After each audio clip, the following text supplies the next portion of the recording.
Dear aspirants, this is Srinivas, your current affairs mentor. Welcome to the Digital Class Notebook channel. Here we are discussing about the current affairs for the 3rd February 2026. మీరు నా ఛానల్ని first time చూస్తున్నట్టయితే subscribe చేసుకోండి, అలాగే పక్కనే ఉన్న గంట సింబల్ని యాక్టివేట్ చేయండి. దాని ద్వారా నేను చేసే ప్రతి వీడియో మీకు నోటిఫికేషన్ రూపంలో వస్తుంది. Please subscribe my channel. Okay, let's get into the topics. Today we are discussing about the topics from the national affairs, awards and recognition, obituary, important days, banking and finance, and sports. Let's get to the first question in the national affairs. India's first ever national household income surveys will conducted by which organization? And assisi ante annual survey of incorporated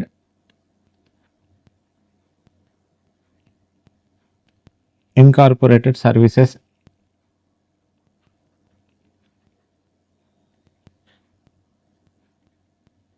sector enterprises.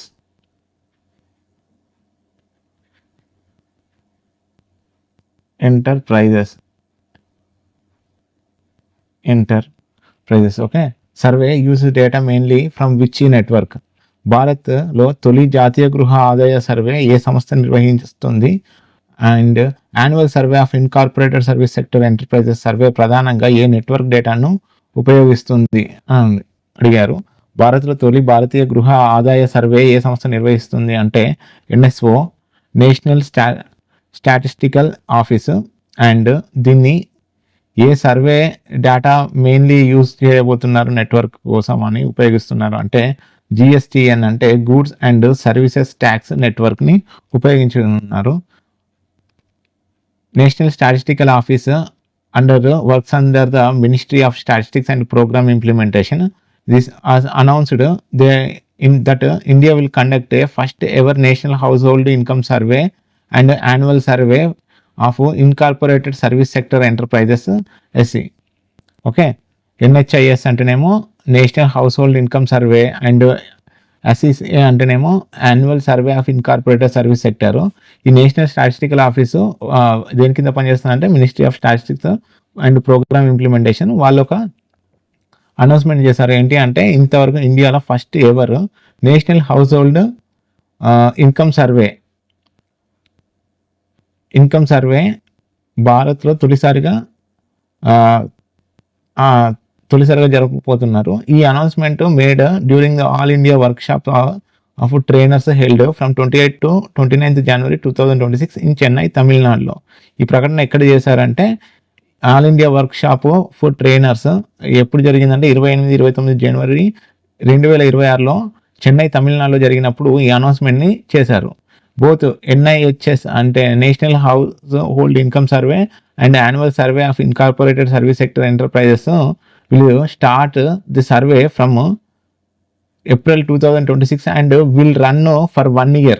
Okay, ఈ రెండు సర్వేలు 2026 April నుంచి 1 సంవత్సరం పాటు నిర్వహించడం జరుగుతుంది.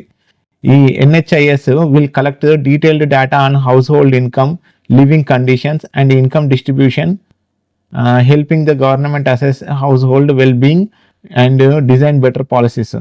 ఎన్హెచ్ఐఎస్ ద్వారా కుటుంబాల ఆదాయం, జీవన పరిస్థితులు, ఆదాయ పంపిణీపై డేటా సేకరిస్తారు. అండ్ అసెస్సీ ఉంటుంది కదా, ఇది దేని మీద ఫోకస్ చేసిన incorporated service sectors used in GST అంటే goods and service tax network. ఈ సర్వేలో జిఎస్టీఎన్ ద్వారా డేటా ఆధారంగా సేవల రంగంలో కంపెనీలు జీవీఏ అంటే గుడ్ వాల్యూ యాడెడ్ ఉద్యోగాలు, పెట్టుబడులు, వేతనాలు లెక్కిస్తారంట. It provides gross value added capital information. Okay, ఇది employment and emoluments, state and industry levels. ఇది దేన్ని లెక్కిస్తా అంటే incorporated service sector used in GST. It provides gross value added, అంతేకాకుండా క్యాపిటల్ ఫార్మేషను, ఎంప్లాయ్మెంట్ అండ్ ఎమాల్యూమెంట్స్ని ఇది ఎస్ఎస్సి సర్వే చేసి చెప్తుంది. అదే ఎన్హెచ్ఐఎస్ అయితే ఇంటి ఆదాయం ఎంత ఉంది, కుటుంబాల ఆదాయం, జీవన పరిస్థితులు ఎలా ఉన్నాయి అనేది ఈ ఎన్హెచ్ఐఎస్ చూస్తుంది. Both surveys will conduct digitally using computer assisted personal interviewing. Okay, ఈ 2 సర్వేలు ఎలా యూజ్ చేస్తారంటే కంప్యూటర్ అసిస్టెడ్ పర్సనల్ ఇంటర్వ్యూయింగ్ ద్వారా. ఈ surveys will cover entire India except hard to access villages in the Andaman and Nicobar islands. మొత్తం అంతా దేశం అంతా చేస్తారట, కానీ ఈ ఒక అండమాన్ అండ్ నికోబార్ ఐలాండ్స్ అక్కడ యాక్సెస్ ఉండదు కాబట్టి విలేజెస్లకి, అక్కడ తప్ప మిగిలిన అంతా దేశం అంతా చేస్తారని చెప్తున్నారు. ఓకే, ఈ సర్వే ఎన్ని రోజులు జరుగుతుంది? 1 year పాటు. ఎప్పటి నుంచో స్టార్ట్ అవుతుంది? ఏప్రిల్ 2026. ఇలా ఎన్ని సర్వే డిపార్ట్మెంట్స్ ఉండబోతున్నాయి? 2. ఫస్ట్ ఎవర్ ఒకటి national household income survey అయితే, ఇంకోటి annual survey of incorporated service sector enterprises. Okay, ఈ అనౌన్స్మెంట్ ఎక్కడ చేశారు? చెన్నై, తమిళనాడులో ఆల్ ఇండియా వర్క్షాప్ ట్రైనర్స్ అప్పుడు ఈ అనౌన్స్మెంట్ చేశారు. ఏ రోజు అంటే January 28, 29. Ministry of statistical programme implementation ministry ఎవరు అంటే Rao Inderjit Singh. Okay, Rao Inderjit Singh. Okay, Rao Inderjit Singh garu ministry of statistical and programme ఇంప్లిమెంటేషన్కి మినిస్టర్. ఓకే, ఈయన ఆధ్వర్యంలోనే ఎన్ఎస్ఓ వర్క్ చేస్తుంది. Indian railways launched India's first LNG. First LNG అంటే liquefied natural gas diesel dual fuel diesel electrical multiple unit train at which place? The LNG diesel dual fuel multiple unit train can substitute diesel up to how much? భారతీయ రైల్వేలో తొలి LNG diesel ద్వంద్వ ఇంధన DEMU రైలును ఎక్కడ ప్రారంభించాయి అంటే Ahmedabad. Okay, LNG diesel ద్వంద్వ ఇంధన డెము రైలు డీజిల్ వినియోగాన్ని ఎంతవరకు తగ్గించగలదు అంటే 40% తగ్గించగలదు. In January 2026 Indian railways launched by the Indian first ever liquefied natural gas plus diesel dual fuel diesel electric multiple unit. Okay, LNG తోటి మరియు డీజిల్ తోటి రెండింటితో కలిపి నడుస్తుంది ఈ train. Okay, the train was launched ఎక్కడ లాంచ్ చేశారు? సబర్మతి, అహ్మదాబాద్లోని గుజరాత్లో లాంచ్ చేయడం జరిగింది. Major steps towards the cleaner and cost efficient rail transportation. Okay,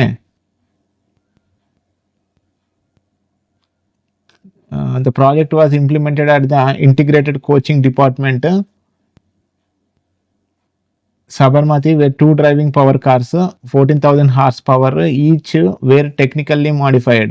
ఈ మార్పులు ఇంటిగ్రేటెడ్ కోచింగ్ డిపార్ట్మెంట్ సబర్మతిలో చేపట్టబడ్డాయి. అక్కడ 2 డ్రైవింగ్ కార్స్ సాంకేతికంగా మార్పులు చేశారు. Okay, each were technically modified 14,000 horsepower each one.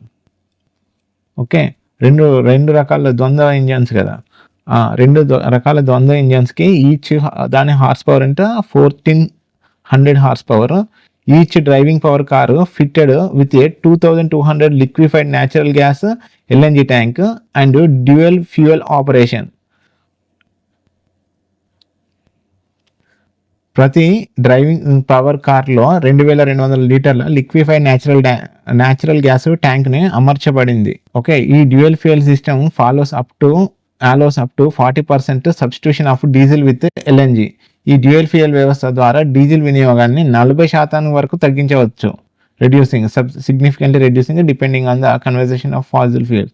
During trials modified, this demo successfully completed more than 2000 kilometers. Trials పరీక్షల దశలో ఇది ఏదైతే ఉందో డీజిల్ డ్యూయల్ ఫ్యూయల్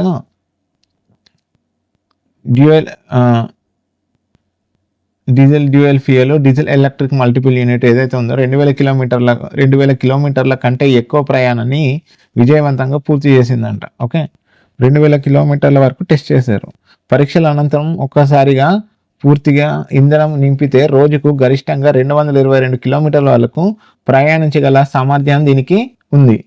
ఎన్ని కిలోమీటర్ల వరకు ప్రయాణించవచ్చు? ఒక్కసారి ఫిల్ చేస్తే ట్యాంకుని 222 కిలోమీటర్స్ వరకు ప్రయాణించవచ్చు. Okay, And from economic perspective, estimates show an annual saving 11.9 lakh per driving power car and around 23.9 lakh per year for an 8 coach demo train. అంటే ఆర్థికంగా సాంకేతికత వల్ల డ్రైవింగ్ పవర్ కార్ సంవత్సరానికి 11,09,000 వరకు ఆదా, అలాగే 8 కోచ్ల అంటే 23.9 లక్షల వరకు ఆదా జరుగుతుందని చెప్తున్నారు. ఈ ఎకనామిక్ పర్స్పెక్టివ్ ఏం చెప్తుంది అంటే ఈ డ్యూయల్ ఫ్యూయల్ సిస్టమ్ని వాడడం ద్వారా డ్రైవింగ్ పవర్ కార్కి దగ్గర ఎంత ఖర్చు మిగులుతుంది అంటే 11.9 లక్షల వరకు. అండ్ 8 కోచెస్కి ఎంతవరకు ఇన్కమ్ సేవ్ అవుతుంది అంటే 23.9 lakh పెర్ ఇయర్ వరకు సేవ్ అవుతుంది. ది ఎన్విరాన్మెంటల్ యాంగిల్గా ఆలోచిస్తే LNG liquefied natural gas helps reduces the carbon dioxide. ఈ ఎల్ఎన్జి అనేది ఎన్విరాన్మెంటల్ అంటే ప్రకృతికి పర్యావరణ పరంగా చూసుకుంటే కార్బన్ డైఆక్సైడ్ని రెడ్యూస్ చేస్తుంది. And nitrogen oxides and particulates matter supporting India's low carbon transport goals. Okay, India ఈ ట్రైన్కి 2 types of 1400 horsepower each were technically modified. 2 driving power cars ఉంటాయి and each one has 1400 horsepower. And దీనికి ఎన్ని లీటర్ల లిక్విఫైడ్ natural gas tank fill చేస్తానంటే 2200 లీటర్లది. And ఇది dual fuel system వాళ్ళ ద్వారా ఎంత డీజిల్ విత్ ఎల్ఎన్జీని సేవ్ చేస్తుంది అంటే 14,000 వచ్చి 40% రెడ్యూస్ చేస్తుంది డ్యూయల్ ఫ్యూయల్ వ్యవస్థను, డీజిల్ వాడకాన్ని. అండ్ డ్యూయల్ ఫ్యూయల్ సిస్టమ్ ద్వారా డీజిల్ వాడకాన్ని 40% తగ్గిస్తుంది. అండ్ ఇది ఎంతవరకు టెస్ట్ చేయడం జరిగింది అంటే 2000 kilometers వరకు. దీన్ని ఎక్కడ లాంచ్ చేశారంటే సబర్మతి, అహ్మదాబాద్, గుజరాత్లో. Next question, the shore based regional centres inaugurated at Visakhapatnam belongs to which organisation? విశాఖపట్నంలో ప్రారంభించబడిన షోర్ బేస్డ్ రీజనల్ సెంటర్ ఏ సంస్థకు చెందినది? ఇది option C council of scientific and industrial research and national institute of ఓషనోగ్రఫీకి చెందింది. Option B Indian strengthening its marine and ocean research capacity in January 2026. Union minister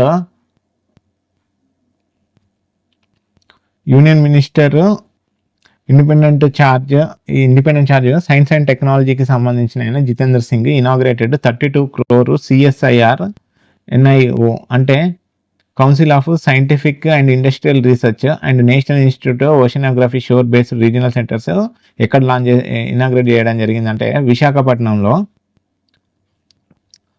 okay, ఈ centres built by Central Public Work Departments. ఇది సెంటర్ని ఏది built చేసింది అంటే Central Public Works Department నిర్మించింది. With built-up area 4,550 square meters. Area ఎంత? 4,550 square meters. ఇది మెయిన్గా ఫోకస్ చేసే the main focus of the centres is marine geological and geophysical surveys along the eastern continental margin of India. ఇది భారత తూర్పు ఖండ తీర ప్రాంతంలో సముద్ర భౌగోళిక అండ్ భౌతిక పరిశోధనలపై దృష్టి పెడుతుంది. Okay, this includes bathymetry mapping అంటే measuring the sea depth. Bathymetry mapping అంటే సీ డెప్త్ ఎంత ఉందో, ఇది ఈ సర్వేలో సీ డెప్త్ ఎంత ఉందో తెలుసుకోవడం. అండ్ టెక్టానిక్ స్టడీస్ అంటే భూమిలో జరిగే కదలికలు, ప్లేట్లపై చలనం, భూకంపాలు, పర్వతాలు ఏర్పాటు శాస్త్రీయంగా జరిగితే అవి అన్నిటినీ ఈ టెస్ట్ ద్వారా కూడా ఈ టెస్ట్లో తెలుసుకోవచ్చు అంట. Main focus of centre marine geological and geophysical surveys చేస్తారు కదా, ఈ సర్వేలో ఇవి కూడా తెలిసిపోతాయని చెప్పారు. Deep sea exploration and monsoon research in Bay of Bengal. Centres also supports national energy security by helping offshore oil, gas, hydrocarbon and seabed mineral exploration. ఏమేమి support చేస్తుంది? National energy security by helping offshore oil gas, offshore చమురు, వాయువు, hydrocarbon ఖనిజాలు అన్వేషణ ద్వారా ఈ ఇంధన భద్రతకు ఇది తోడ్పడుతుందని చెప్తుంది ఈ survey.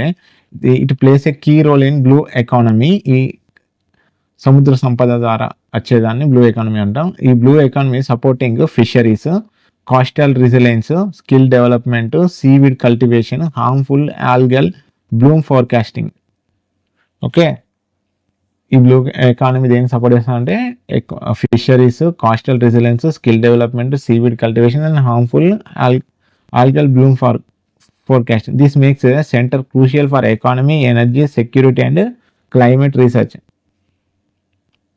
Okay, next question. Umeed portal is related to which of the following? Which two modules were launched on the Umeed platform in January 2026? Umeed portal ఏ రంగానికి సంబంధించినది? జనవరి 2026లో ఉమీద్ ప్లాట్ఫామ్ పై ప్రారంభించిన రెండు మాడ్యూల్స్ ఏవి అంటే ఒకటి సర్వే మాడ్యూల్, ఇంకోటి Waqf property lease management module. ఈ ఉమీద్ పోర్టల్ ఏ రంగానికి సంబంధించిందంటే Waqf property management. Okay, Waqf property management. Unified Waqf management empowerment efficiency development Umeed అంటే జనవరి 2026 ministry of minorities affairs launched రెండు మాడ్యూల్స్ లాంచ్ చేసింది. ఇది లాంచ్ చేసింది ఎవరంటే doctor Chandrashekhar Kumar, secretary of MOMA అంటే మినిస్ట్రీ ఆఫ్ మైనారిటీ అఫైర్స్. ఈ సర్వే మాడ్యూల్లో డిజిటల్ రికార్డింగ్ చేస్తాయి, updating and monitoring the walk of property survey data. ఈ సర్వే మాడ్యూల్స్ ఏం చేస్తాయంటే డిజిటల్గా డేటాను రికార్డ్ చేసి దాన్ని ఎప్పటికప్పుడు ఆన్లైన్లో అప్డేట్ చేస్తూ మానిటరింగ్ చేస్తుంది వాక్ ఆఫ్ ప్రాపర్టీస్ ఏమి ఉన్నాయని. వాక్ ఆఫ్ అంటే ముస్లిమ్స్కి సంబంధించింది, మసీదులు కానీ దర్గా కానీ వాటి ప్రాపర్టీస్ని ఈ సర్వే ఎప్పటికప్పుడు మానిటరింగ్ చేస్తుందని చెప్తున్నారు. And Waqf property lease management module allows end to end online tracking of lease period, lease amount and agreements. ఈ Waqf property lease management ద్వారా లీజ్ కాలం, లీజ్ మొత్తం, ఒప్పంద వివరాలు అన్నీ ఎండ్ టు ఎండ్ ఆన్లైన్లో జరుగుతాయి. ఈ పోర్టల్ వాక్ ఆఫ్ యాక్ట్ 1995 కింద పనిచేస్తూ పారదర్శకత అంటే ట్రాన్స్పరెన్సీ మరియు బాధ్యతగా అకౌంటబిలిటీగా ఉంటుందని చెప్తున్నారు. ఈ announcement was made during all India workshop trainers and 28-29 జనవరి 2026 అట్ చెన్నై, తమిళనాడు. ఈ అనౌన్స్మెంట్ ఎక్కడ చేశారంటే ఇది వరకు లెక్కనే NHIS ఉంది కదా, అక్కడనే ఈ అనౌన్స్మెంట్ కూడా చేశారు. All India workshop of trainers 28-29 జనవరి 2026 చెన్నై, తమిళనాడులో చేశారు. ఈ initiative strengthens digital India, good governance and minority welfare administration. Next question. Awards and recognition. Which two wetlands are designated as India's 97th and 98th Ramsar sites in January 2026. జనవరి 2026లో భారత్ యొక్క 97వ మరియు 98వ Ramsar's ప్రాంతాలు ఏ రెండు వెట్లాండ్స్గా గుర్తించబడ్డాయి? జనవరి 2026లో భారత్ యొక్క 97వ మరియు 98వ రామ్సర్ ప్రాంతాలు ఏ రెండు వెట్లాండ్స్గా గుర్తించబడ్డాయి అంటే ఒకటి పాట్నా బర్డ్ శాంచురీ, ఇంకోటి చరి దండ్. జనవరి 2026 union minister Bhupender Yadav announce చేసిండు Patna bird sanctuary and Chhari Dhand were designated as a Ramsar sites. ఇవి రెండు, ఒకటి పాట్నా శాంచురీ, ఇంకోటి Chhari Dhand designated as a Ramsar sites. Union minister of environment and forest and climate change, ఈయన యూనియన్ minister Bhupender Yadav, he is the union minister of environment, forest and climate change. Ramsar sites are wetlands of international importance recognised under the Ramsar Convention of Wetlands. ఇది 1971 అటు Ramsar sites అనేవి 1971లో ఇరాన్లోని రామ్సార్లో సంతకం చేసిన Ramsar convention on wetlands కింద గుర్తించబడిన అంతర్జాతీయ ప్రాముఖ్యత కలిగిన wetlands. With the addition of these two wetlands, India's total Ramsar sites increased to 98. ఇవి రెండు వెట్లాండ్స్గా కలపడం ద్వారా ఇండియాలో టోటల్ రామ్సార్ సైట్స్ ఎన్ని ఇంక్రీజ్ అయ్యాయి? 98. Patna bird sanctuary located Etah district of ఉత్తరప్రదేశ్లో ఉంది. ఈ స్ప్రెడ్ ఓవర్ 109 హెక్టర్స్. ఈ ఏరియా ఎంత అంటే మొత్తం 109 హెక్టార్లు. It lies along with the upper Ganga canal. Okay, ఈ పాట్నా పక్షి సంరక్షణ కేంద్రం ఎటా జిల్లా ఉత్తరప్రదేశ్లో ఉంది. అండ్ అప్పర్ గంగా కాలువ ద్వారా పొందుతుంది. ఓకే, దీనికి critical habitat for migratory and resident birds especially during winter seasons, supporting ducks, geese, waders, kingfishers, herons and egrets. Okay, critical habitat అంట ఇది migratory for resident birds especially winter season ఉన్నప్పుడు డక్స్కి, గీస్కి, వేడర్స్కి, king ఫిషర్స్కి, హెరాన్స్కి, ఇగ్రెట్స్కి ఇది ఒక resident, ఇది ఒక critical migratory. Okay, Chharidhand located ఎక్కడంటే Kutch district of Gujarat with the great Rann of Kutch. ఇది సీజనల్ వెట్లాండ్. ఇది seasonal wetland filled during monsoon and dry in summer. ఇది ఒక సీజనల్ వెట్లాండ్. మాన్సూన్లో ఇది ఫిల్ అవుతుందంట, అదే సమ్మర్కి వచ్చేసరికి డ్రై అవుతుంది. Surrounded by a salt flats and desert terrain making its unique ecosystem. వర్షాకాలంతో నీటితో నిండిపోయి వేసవిలో ఎండిపోయి చుట్టూ ఉప్పు మైదానాలు ఉంటాయని చెప్తాను. India's first Ramsar sites were Chilika lake. Okay, India's first Ramsar site were Chilika lake which is in Odisha and Keoladeo national park in Rajasthan 1981. Tamil Nadu has the highest number of Ramsar sites, మొత్తం 20 ఉన్నాయి. అండ్ దాని తర్వాత ఉత్తరప్రదేశ్లో 11 ఉన్నాయి. తర్వాత ఒడిశాకి 6 ఉన్నాయి. The largest Ramsar site in India is Sundarban wetland. ఇది ఎక్కడ ఉందంటే వెస్ట్ బెంగాల్లో ఉంది. While the smallest is Renuka lake which is in Himachal Pradesh. Next question, Steel authority of India Limited SAIL అంటారు దాన్ని, recently received which certification for the third consecutive time which index showed improvement during the SAIL's great place to work assessment. Steel authority of India ఇటీవల 3వ సారి వరుసగా ఏ certification పొందింది? సేల్ యొక్క great place to work మూల్యాంకనంలో ఏ ఇండెక్స్ మెరుగుదల చూపించింది? ఏ ఇండెక్స్ మెరుగుదల చూపించింది అంటే ట్రస్ట్ ఇండెక్స్. అండ్ ఇటీవల 3వ సారి వరుసగా ఏ సర్టిఫికేషన్ పొందింది అంటే SAIL great place to work certification, option C. SAIL Authority of India achieved a great place to work certification in the third consecutive year. వరుసగా 3వ సారి. ఓకే, వరుసగా 3వ సారి 3 సంవత్సరంలో ఇది great place to work certification పొందింది. ఏది? Steel authority of India limited. ఈ certification awarded by great place to work institute in India based on the employees feedback and organisational practice. ఈ సర్టిఫికేషన్ను great place to work institute India ఉద్యోగుల అభిప్రాయాల ఆధారంగా ఇస్తుంది. Okay, certification is valid for the period of February 2026 to February 2027. Exam. Okay,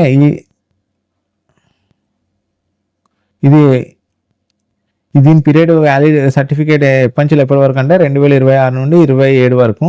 ఇది the key highlight is an improvement in trust index which measure the employee trust, pride and workplace satisfaction.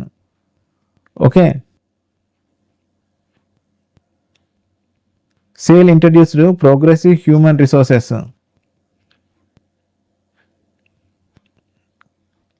Sale introduced progressive human resources HR initiative like SAIL Darpan which ensures transparent performance appraisal, align target setting and employment empowerment. SAIL Darpan వంటి HR human resources కార్యక్రమాల ద్వారా పనితీరు, పారదర్శకత, లక్ష్యాలు సరిపోలిక, ఉద్యోగాల అభివృద్ధి సాధ్యమైంది. SAIL is Maharatna public sector undertaking, PSC అంటే public sector undertaking, and also India's largest steel producer, making this recognition significant at the national level. SAIL ఒక మహారత్న కంపెనీలలో పబ్లిక్ సెక్టర్ అండర్టేకింగ్ కింద ఉంది, and public sector company, and మరియు భారతదేశంలోనే అతిపెద్ద స్టీల్స్ తయారీ సంస్థ కూడా. Such certification reflect organisational stability, employee well being and governance quality. ఇటువంటి సర్టిఫికేషన్ల కార్మిక సంక్షేమం, సంస్థ పరిపాలన నాణ్యత సూచిస్తాయి. Chairman of SAIL Amarendu Prakash, and headquarters of SAIL ఎక్కడ ఉంది అంటే న్యూఢిల్లీలో ఉన్నాయి. Father Thomas V Kunnunkal. Okay, Father Thomas V. Kunnankal, who passed away in January 2026, was best known for serving as a chairman of which institution? And Father Thomas V. Kunnankal received a Padma Shri award in 1974 for contributions in which field? Father Thomas V Kunnunkal ఏ సంస్థ చైర్మన్గా ప్రసిద్ధి చెందారంటే CBSE, central board of secondary education. And father Kunnunkal Padma Shri award ఏ రంగంలో ఇవ్వడం జరిగింది అంటే లిటరేచర్ అండ్ ఎడ్యుకేషన్, అంటే సాహిత్యం మరియు విద్య రంగంలో ఇవ్వడం జరిగింది. CBSE chairman father Thomas V Kunnunkal, Jesuit priest and educationalist, is died at the age of 99 in January 2026.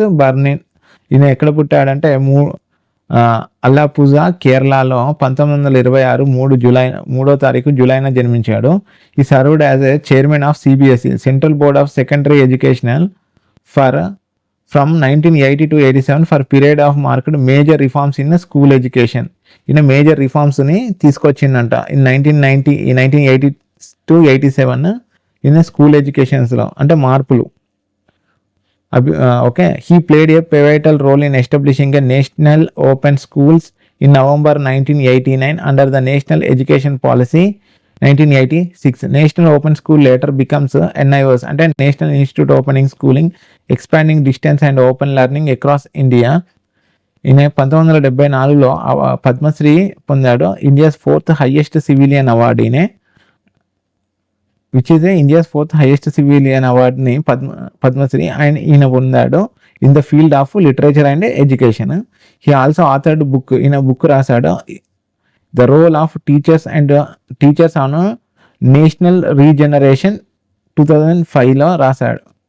Okay, ఈయన రాసిన బుక్ పేరేంటిది? Role of teachers on national regeneration, emphasising the nation building role of teachers. Exam points గుర్తుపెట్టుకో. Father Thomas V Kunnunkal is a former CBSE chairman. He was passed at the age of 99 years. CBSE full form central board of secondary education. Chairman వచ్చేసి ఎప్పటి నుంచి ఎప్పటి వరకు CBSE చైర్మన్గా పనిచేశాడంటే 1980 నుండి 87 వరకు పనిచేశాడు. ఈయన 1974లో లిటరేచర్ అండ్ ఎడ్యుకేషన్ ఫీల్డ్లో ఈయన పద్మశ్రీ పొందాడు. నేషనల్ ఓపెన్ స్కూల్ ఫౌండెడ్ ఈయన 1989. National institutes of open schooling, national education పాలసీని 1986లో లింక్ ఇన్స్టిట్యూషన్. ఈయన ఎక్కడ పుట్టాడంటే అల్లపూజా, కేరళలో పుట్టాడు. Died in Delhi January 2026. India important days. India Energy Week 2026 held in which state and during which period? During which period? What was the theme of India Energy Week 2026? India Energy Week 2026 ఏ రాష్ట్రంలో మరియు ఏ తేదీలో నిర్వహించబడింది అంటే ఏ రాష్ట్రంలో అంటే గోవా. ఏ తేదీలో నిర్వహించబడింది అంటే 27వ తారీఖు జనవరి నుండి జనవరి 30, 2026 వరకు, అంటే 3 రోజులు. ఓకే, ఇది ఇండియా ఎనర్జీ వీక్ యొక్క థీమ్ ఏమిటి అంటే energising growth, securing economies and enriching lives. India Energy week భారతదేశంలో ప్రముఖ ఎనర్జీ రంగ సదస్సు యొక్క 4వ ఎడిషన్. ఇది ఎన్నో ఎడిషన్? 4th edition. ఓకే, ఇది ఎప్పటి నుంచి ఎప్పటి వరకు జరిగిందంటే జనవరి 27 నుండి 30వ తారీఖు వరకు జరిగింది. ఎక్కడ అంటే గోవాలోని oil and natural gas corporation limited యొక్క అడ్వాన్స్డ్ ట్రైనింగ్ ఇన్స్టిట్యూట్లో నిర్వహించడం జరిగింది. ఈ కార్యక్రమాన్ని federation of Indian petroleum industry మరియు డిఎంజి ఈవెంట్స్ సంయుక్తంగా నిర్వహించగా పెట్రోలియం మరియు సహజ వాయు మంత్రిత్వ శాఖ ఆధ్వర్యంలో నిర్వహించారు. Okay ministry of petroleum and natural gas ఎవరు? హర్దీప్ సింగ్ పూరి. హర్దీప్ సింగ్ పూరి. కేంద్ర పెట్రోలియం మరియు సహజ మరియు మంత్రిత్వ శాఖ ఎవరు? Hardeep Singh Puri. And India Energy Week 2026 యొక్క థీమ్ ఏంటి అంటే energising the growth, securing economies and enriching lifes. అంటే వృద్ధి, ఆర్థిక భద్రత, స్థిరమైన అభివృద్ధిపై దృష్టి పెట్టడం అని. ఈ సదస్సులో energy transitions, net zero, hydrogen, renewable energy, liquefied natural gas, artificial intelligence, city gas distribution వంటి అంశాల మీద చర్చించబడ్డాయి. భారత్ మరియు కెనడా మధ్య శక్తి రంగ సహకారానికి సంయుక్త ప్రకటనపై సంతకాలు జరిగాయి. గేల్ ఇండియా లిమిటెడ్ మరియు జపాన్కు చెందిన మిత్సుయి ఓఎస్కే లైన్స్ ఎంఓఎల్ కలిసి గేల్ భువన్ ఎల్ఎన్జీ క్యారియర్ కోసం దీర్ఘకాల ఒప్పందం కుదుర్చుకున్నాయి. గేల్ మరియు ఎంఓఎల్ ఎల్ఎన్జీ క్యారియర్ గేల్ భువన్గా దీర్ఘకాలిక ఒప్పందాలు కుదుర్చుకున్నాయి. ఎవరో? India and Japan. ONGC and oil India limited మధ్య చమురు వాయు అన్వేషణ కోసం ఎంఓయూ కుదిరింది.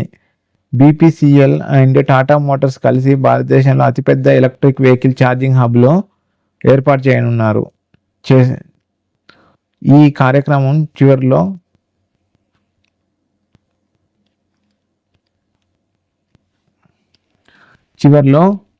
క్లీన్ ఎనర్జీ మరియు సస్టైనబిలిటీకి కృషి చేసిన వారికి అవార్డులు అందజేశారు.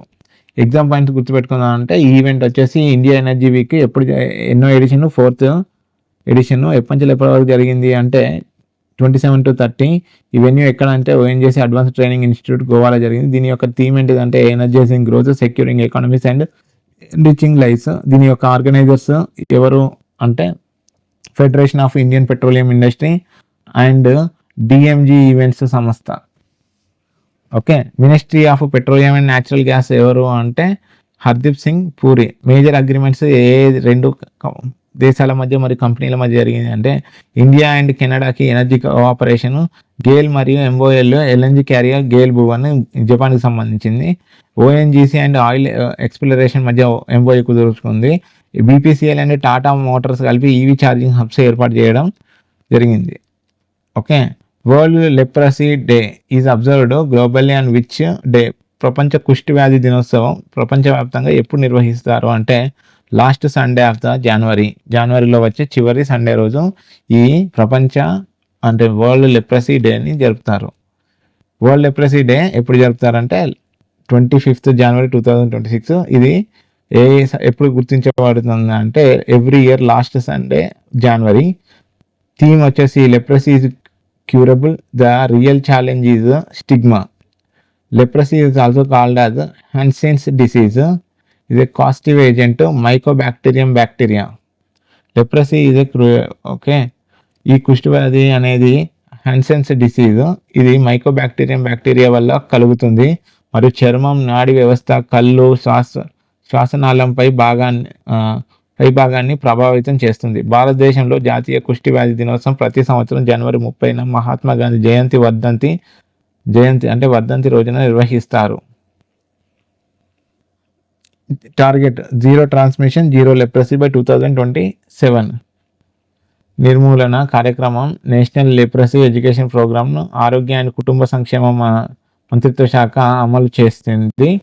ఈ కార్యక్రమం ద్వారా ఉచిత నిర్ధారణ మరియు బహుళ ఔషధ చికిత్స అందించబడుతుంది. భారతదేశం 2027 నాటికి జీరో ట్రాన్స్మిషన్, జీరో లెప్రసీ లక్ష్యంగా పనిచేస్తుంది.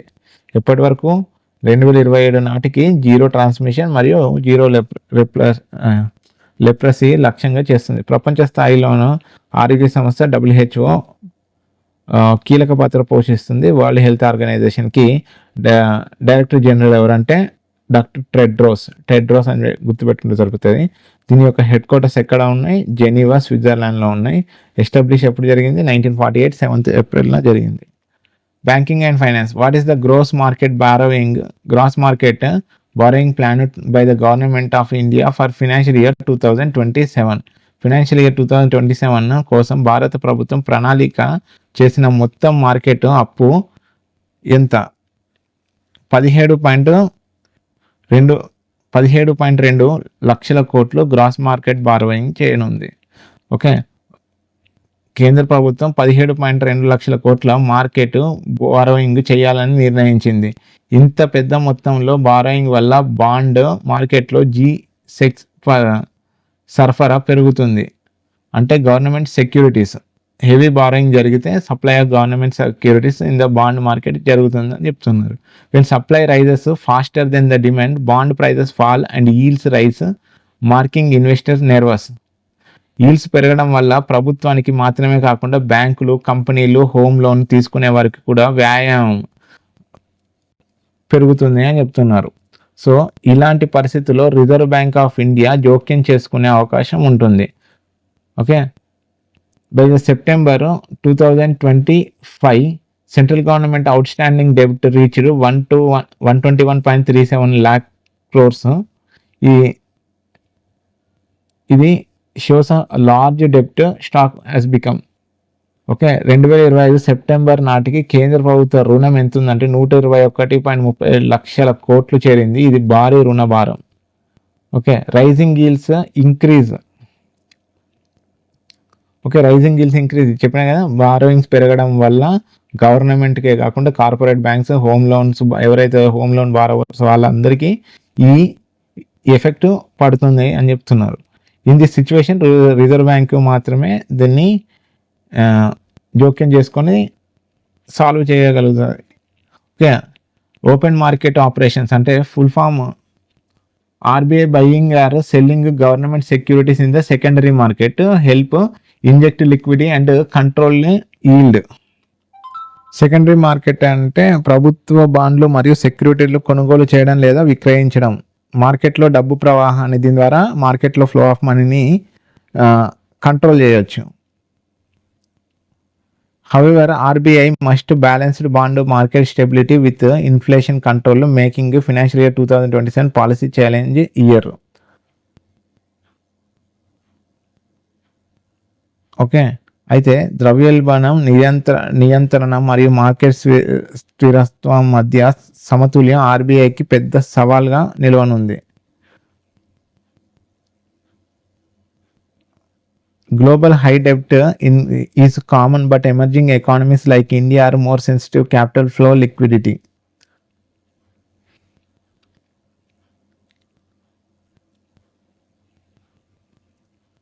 Okay, RBI must balance bond market stability with inflation control. RBI ఇప్పుడు మేజర్ సవాల్ ఏంటిదంటే బ్యాలెన్స్గా బాండ్ మార్కెట్ని స్టెబిలిటీ మెయింటైన్ చేస్తూ ఇన్ఫ్లేషన్ని కంట్రోల్ చేయాలి. By making financial year 2027 as a policy challenge ఇయర్గా ఉన్నట్టు. ఇదే పాలసీ ఛాలెంజ్ ఇయర్ ఈ ఆర్బీఐకి ఈ సంవత్సరం 2026 ఫైనాన్షియల్ ఇయర్ 2026 to 27 కదా, ఒక 1 yearకి ఇది మేజర్ సవాల్. Next question. In January 2026 unified payment interface record its all time highest monthly transaction value. What was the total value? What was the total value of UPI transaction January 2026లో? Unified payment interface ఇప్పటి వరకు అత్యధిక నెలవారీ లావాదేవీ విలువ నమోదు చేసింది. ఆ విలువ ఎంత అంటే 28.33 లక్షల కోట్లు.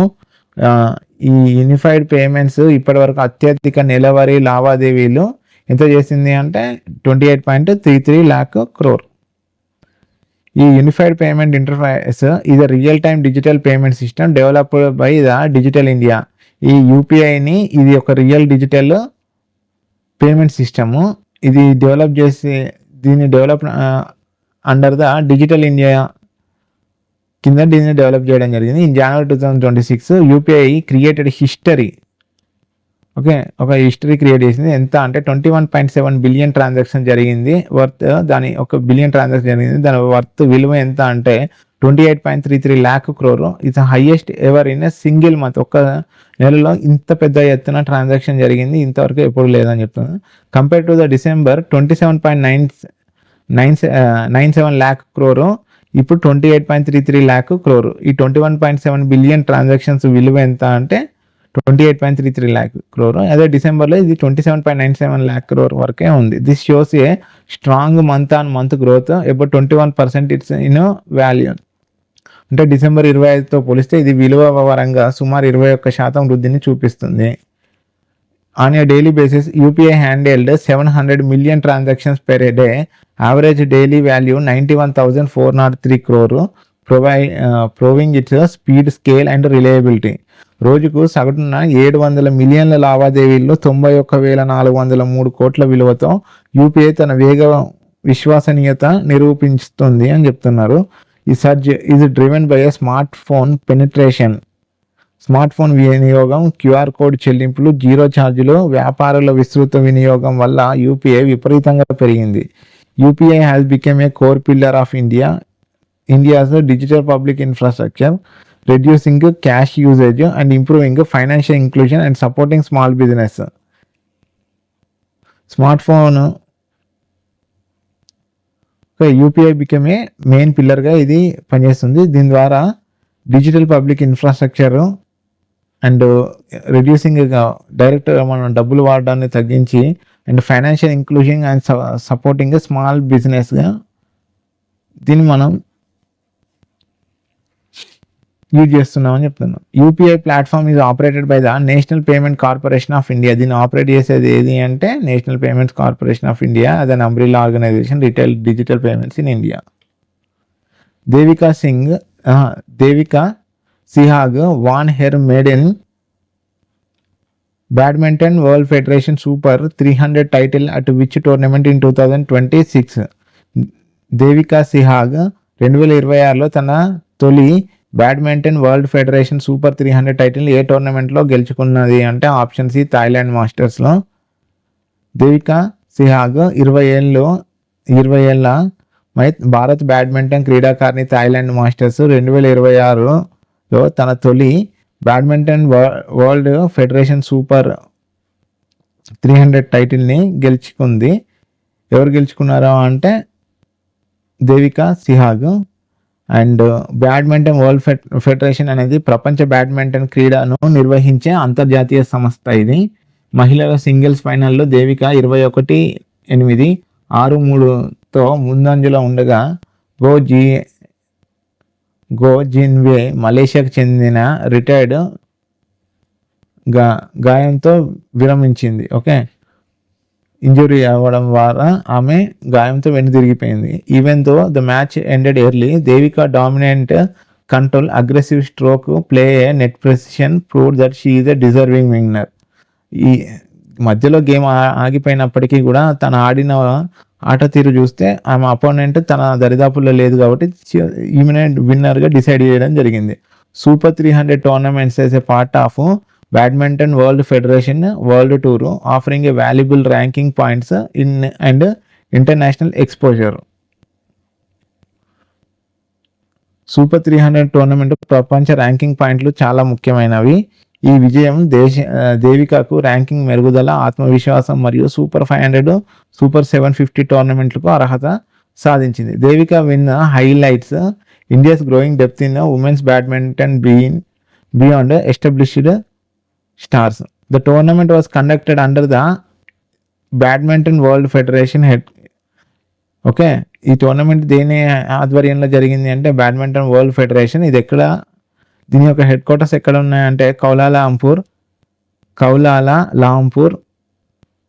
మలేషియాలో అని ఉంది. దీని యొక్క హెడ్ వచ్చేసి president Poul Erik Hoyer Larsen. దీని యొక్క హెడ్ ఎవరు? Badminton world federation head Poul Erik అని గుర్తుపెట్టుకోండి. ఓకే, ఈమె ఓకే. స్టేట్ అబౌట్ హర్యానాలో హర్యానా క్యాపిటల్ వచ్చేసి చండీగఢ్. చీఫ్ మినిస్టర్ వచ్చేసి నయాబ్ సింగ్ సైని అండ్ గవర్నర్ వచ్చేసి బండారు దత్తాత్రేయ గారు. అండ్ నేషనల్ పార్క్స్ 3 చూద్దాం ఇందులో. Sultanpur national park, Kalesar national park and Bhindawas wildlife sanctuary notified as a wetland ecosystem. దీన్ని వెట్లాండ్గా గుర్తించడం జరిగింది. ఓకే. వైల్డ్ లైఫ్ శాంచురీస్లో వచ్చేసరికి Kalesar wildlife sanctuary, Bhindawas wildlife sanctuary and Nahar wildlife sanctuary. Okay. Devika Sihag 20 ఏళ్ళ అమ్మాయి, రీసెంట్గా క్రీడాకారిణి, భారత్ బ్యాడ్మింటన్ క్రీడాకారిణి. థాయిలాండ్ మాస్టర్స్ 2020 తన తొలి బ్యాడ్మింటన్ వరల్డ్ ఫెడరేషన్ ద్వారా సూపర్ 300 టైటిల్ గెలుచుకుంది. ఈమె సింగిల్ ఫైనల్లో దేవిక 21-8, 6-3తో ముందంజలో ఉండగా ఈమె అపోనెంట్ గో జిన్ వేయ్ మలేషియాకి చెందిన అమ్మాయి. ఆమె గాయం కారణంగా వెనుతిరిగిపోయింది. ఈమె అప్పటికే అపోనెంట్ కంటే పాయింట్లలో ముందుంచడం వల్ల ఈమెను విన్నర్గా డిక్లేర్ చేయడం జరిగింది. ఈమె ఈ విజయం దేవికకు ర్యాంకింగ్ పెరుగుదల, ఆత్మవిశ్వాసం మరియు సూపర్ 500, సూపర్ 750 టోర్నమెంట్లకు అర్హత తెస్తుంది. ఈ విజయం భారత మహిళా బ్యాడ్మింటన్లో కొత్త తరం ఎదుగుదల సూచిస్తుంది.